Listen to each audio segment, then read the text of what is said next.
ناظرین کرام، اسلام نے عورت کو معاشی تگ و دو سے آزاد رکھا ہے۔ نافرمان عورت کے لیے بڑی سخت وعید سنائی گئی ہے۔ قال اللہ تعالیٰ فی سورۃ النساء الرجال قوامون علی النساء بما فضل اللہ بعضهم علی بعض وبما انفقوا من اموالہم۔ مرد عورتوں پر قوام ہیں اس بنا پر کہ اللہ نے ان میں سے ایک کو دوسرے پر فضیلت دی ہے، اور اس بنا پر کہ مرد اپنے مال کو خرچ کرتے ہیں۔ قوام یا قیم اس شخص کو کہتے ہیں جو کسی فرد یا ادارے کے نظام کے معاملات کو درست طور پر چلانے، اس کی حفاظت، اس کی نگہبانی اور اس نظام کو چلانے کی ضروریات کا مہیا کرنے والا ہو، اس کی ذمہ داری نبھا رہا ہو۔ فضل اللہ بعضهم علی بعض، اللہ نے ان میں سے ایک کو دوسرے پر فضیلت دی۔ یعنی فضیلت بمانی شرف کے نہیں ہے، بمانی کرامت کے نہیں ہے۔ فضیلت میں، شرف میں عورت اور مرد دونوں برابر ہیں۔ مرد کو البتہ اللہ نے بعض ایسی طبعی خصوصیات اور بعض ایسی قوتیں عطا کی ہیں جو عورتوں کو نہیں دی یا اس سے کم تر دی ہیں۔ اس بنا پر خاندانی نظام میں مرد ہی قوام کی اہلیت رکھتا ہے، اور عورت فطرتاً ایسی بنائی گئی ہے کہ اس سے ایک خاندانی نظام میں مرد کی حفاظت کے تحت، مرد کی خبرگیری کے تحت رہنا چاہیے۔ ناظرین کرام، اسلام نے عورت کو معاشی تگ و دو سے آزاد رکھا ہے۔ یہ مرد کی ذمہ داری ہے کہ اس کے نان نفقہ کا خیال رکھے، اس کی رہائش اور دیگر جو بھی اس کی لازمی ضروریات ہیں ان کو پورا کرے۔ اسی لیے مرد کو قوام کہا گیا ہے۔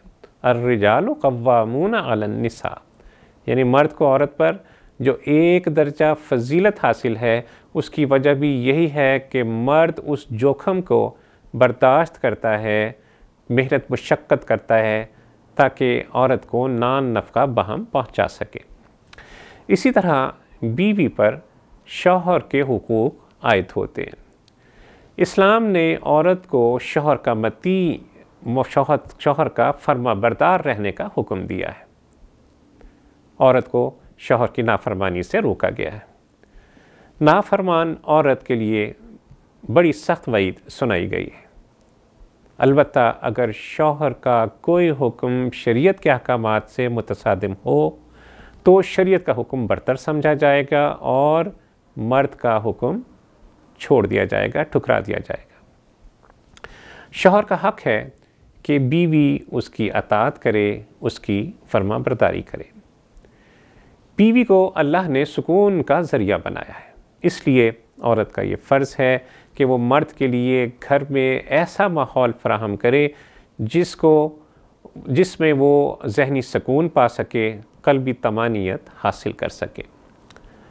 اور شوہر کو ذہنی سکون اس وقت ہی حاصل ہوگا جب بیوی اس کی پسندیدگی کا اور ناپسندیدگی کا خیال رکھے، اس کی غیر موجودگی میں کسی ایسے شخص کو گھر میں نہ آنے دے جسے اس کا شوہر ناپسند کرتا ہے، پھر گھر کو اس طرح منظم کرے جس طرح اس کے شوہر کی خواہش ہے۔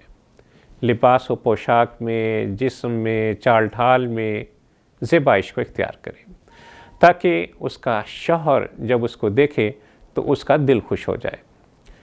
اس کے گھر کی، اس کے املاک کی حفاظت کرے اور اس میں کسی طرح سے بھی خیانت سے کام نہ لے۔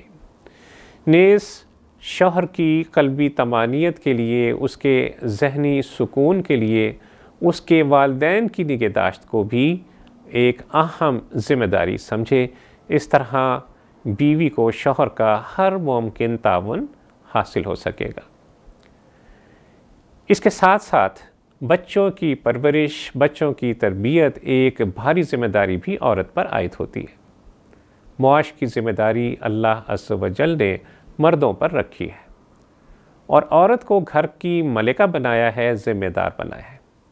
اس لیے ضروری ہے کہ بچوں کی پرورش میں شوہر سے تعاون کرے۔ جب میاں بیوی میں حقوق کا، فرائض کا صحیح فہم پیدا ہو جاتا ہے تو گھریلو زندگی خوشگوار ہو جاتی ہے۔ جس انسان کو اپنے گھر میں خوشی اور سکون میسر آ جائے وہ عملی زندگی میں بھی بڑے خوشگوار انداز میں اپنے فرائض اور ذمہ داریاں ادا کرنے کے قابل ہو جاتا ہے۔ اس کے کام کرنے کی استعداد بڑھ جاتی ہے، اس کا مزاج بہتر ہو جاتا ہے، اس کے دوستوں سے اور کاروباری احباب سے تعلقات مثالی ہونے کی وجہ سے وہ بہتر کارکردگی کا مظاہرہ کر سکتا ہے۔ اسی طرح ماحول اچھا ہوگا، سکون کا ماحول ہوگا تو شوہر اپنی فیملی کے لیے بہتر منصوبہ بندی کرنے کے قابل ہو سکے گا۔ اللہ عز و جل سے دعا ہے کہ ہمیں حقوق زوجین سمجھنے کی توفیق عطا فرمائے، ہمیں اسلامی طرز زندگی اختیار کرنے کی توفیق عطا فرمائے۔ اللہ عز و جل ہمارے دلوں کو جوڑے رکھے، ہمارا خاتمہ ایمان پر فرمائے، اور جب ہم اس کے حضور حاضر ہوں وہ ہم سے راضی ہو۔ وصلی اللہ تعالی علی خیر خلقہ محمد وعلی آلہ وصحبہ وسلم۔ اللہم صلی علی سیدنا محمد